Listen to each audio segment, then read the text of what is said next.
High সবাইকে, আমার একটি নতুন ভিডিওতে সবাইকে জানাই ওয়েলকাম।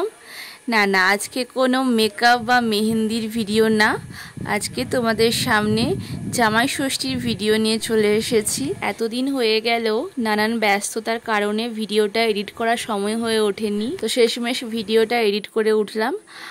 চলো তোমাদেরকে দেখাই। এই যে আমার ছেলে, ভিডিও শুরুতেই তোমরা ওকে দেখতে পেয়েছো আশা করি। ও নাচতে ভীষণ ভালোবাসে, যেহেতু সামনে বক্স চলছিল তো বক্সের আওয়াজটা পেয়ে কন্টিনিউ নেচেই যাচ্ছে, নাচ আরও থামাচ্ছে না।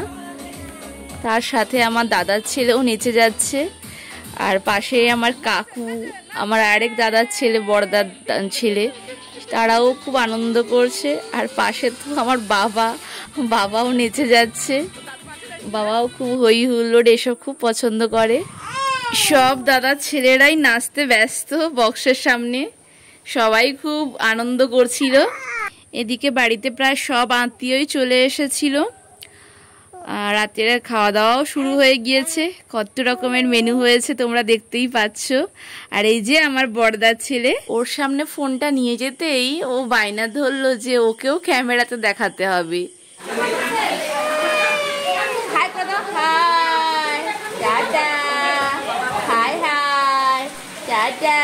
একের পর এক পঙ্গল বসছিল খাওয়া দাওয়ার। এই যে আমার বোন, পেশা,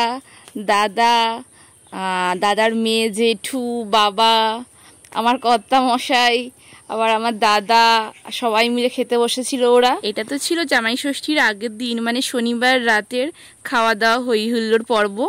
তারপরের দিন মানে রবিবার সকালবেলা আমার দাদা ঘুম থেকে উঠেই রান্না বান্না শুরু করে দিয়েছে।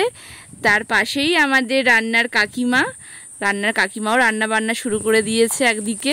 এই যে আমার ঠাকুমা, 99 বছর বয়সে ও জামাই ষষ্ঠী করছে, মানে ভাবা যায়। আমরা আশায় থাকলাম ঠাকুমা পরের বছরও এই একই রকম ভাবে জামাই ষষ্ঠী করুক।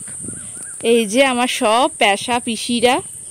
এই যে জামাই ষষ্ঠীর দিন দুপুরবেলা কত রকমের পদ রান্না হয়েছে তোমরা দেখতেই পাচ্ছ।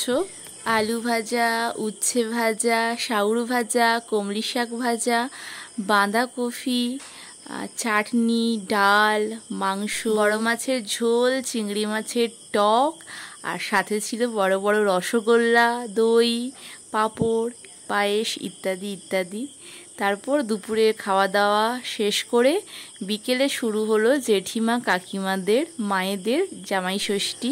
আমার ছেলের এবছর প্রথম ষষ্ঠী, ও খুব এক্সাইটেড ছিল।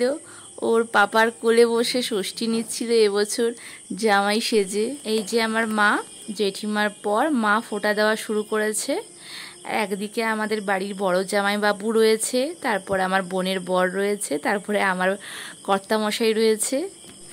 মায়ের পর কাকিমা ফোঁটা দেওয়া শুরু করেছে। আর আমরা সবাই এখন আলাদা থাকলেও আমাদের প্রত্যেকটা অনুষ্ঠানই একসাথে হয়। একসাথে সব অনুষ্ঠান করার একটা মজাই আলাদা, তাই না? বাড়িতে জামাই ষষ্ঠী সেরে আমরা চলে গিয়েছিলাম ছোটো মামার বাড়িতে জামাই ষষ্ঠী করতে। ওখানে আমার ছোটো মাইমা এই যে জামাই ষষ্ঠী করেছিল। আজকের মতো ভিডিওটি এখানেই শেষ করছি, আবার দেখা হবে অন্য কোনো দিন অন্য কোনো ভিডিওতে। সবাই ভালো থেকো, টাটা।